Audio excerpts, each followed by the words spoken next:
Opa, vamos lá. Em primeiro lugar, tenha em mãos, como cortou lá, um dicionário.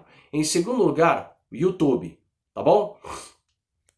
A respeito de determinado assunto, mas tome cuidado porque às vezes muita informação, e aí no caso das ciências humanas, que é diferente da física, muita informação em ciências humanas pode de repente levar a um erro de interpretação. Então, procure, por exemplo, dicionários especializados, dicionário de ciências humanas, dicionário de filosofia, vá mais pelos dicionários e não só por pessoas que dão opinião, porque em algum momento a pessoa dá um deslize. Eu também cometo meus deslizes. Isso é a coisa mais comum ocorrer, tá? Então ele pede para que você busque o máximo de conteúdo disponível. Então, vá direto nos dicionários, peguem as fontes desses dicionários, coloque lá nas suas anotações, tá bom? Escreva em uma página em branco, mas aí ele fala o seguinte, ele confirma uma coisa pela qual o Pierluigi e eu também trabalhamos.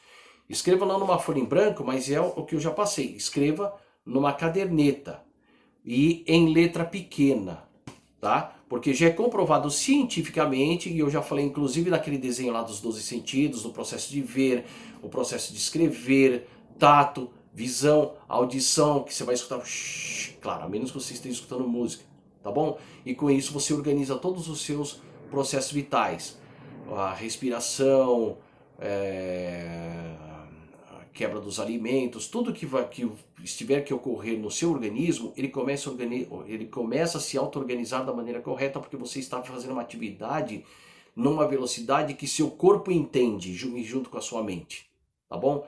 Porque só ficar vendo vídeo, a sua mente ela não vai ficar registrando tudo isso, então é necessário que você escreva, beleza? Bom, próximo. Passo 2. Finge ensinar o assunto aprendido para alguém. Isso é muito importante, por quê? Porque quando eu estava na FATEC Zona Sul, enquanto professor, antes de ter a licença médica, alguns anos antes eu tinha o costume de pedir trabalhos manuscritos para os alunos antes da primeira prova, e após a primeira prova eu pedia questionários. E também dava prova, ou seja, 3 formas de avaliação. A avaliação escrita, o resumo, a prova,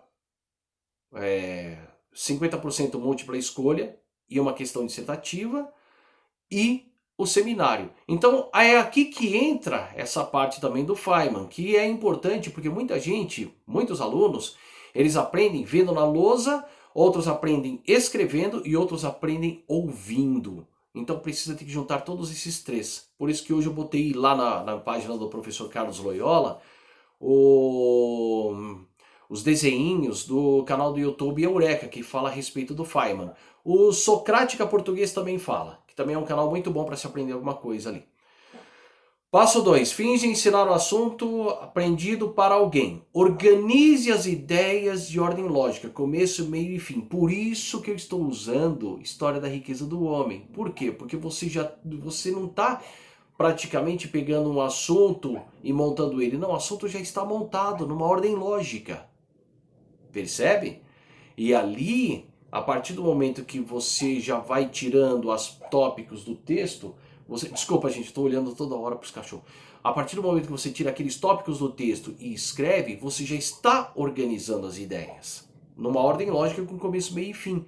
Por isso que a resenha é muito importante dar uma olhada nas aulas de interpretação de texto, gramática e ortografia, para que você escreva um texto com introdução, desenvolvimento e conclusão após você aprender essa técnica. Porque o próximo passo primeiro você tem lá apontamentos, resumo, resenha, e o próximo passo é o texto que você vai escrever, tá bom? Mas aqui ele pede para você ensinar o assunto aprendido para alguém, falando em voz alta. Mas não é para falar em voz alta, berrando, tal, não sei o quê, não. Mas também não é muito baixo, muito não sei o quê. Fale numa voz como se você estivesse explicando, sentado no sofá, para alguém que não entende isso. É aquele momento em que a pessoa fala assim, mas o que é epistemologia? Aí você Calmamente, epistemologia é a parte da filosofia que estuda os limites e a validade do conhecimento. Bom, bonitinho, para quem sabe isso, beleza, para quem já tem esse conhecimento é ótimo. Então eu quero ver você explicar isso para alguém que não entende o que é epistemologia e não entende o que você acabou de explicar. Tá ok? Ou você explicar, o Feynman ele usa isso, por exemplo, na questão da teoria da relatividade. Você tem aqui uma estrela e o nosso Sol durante o eclipse e aqui você tem as estrelas. Você tem aqui e aqui. Durante o eclipse, o que acontece? As estrelas vão para o seu lugar. Então o que acontece? O que você está vendo aí? O desvio da luz. Você está vendo uma parte da teoria da relatividade. É isso que o Feynman explica. Tá bom? Então vamos lá. Organiza suas ideias de ordem lógica, tal, não sei o quê. O próximo passo é você identificar as suas falhas na explicação. Por quê? Porque é óbvio, tem partes que você não vai saber realmente. É difícil. Todo o estudo ele é difícil. E a parte que é difícil é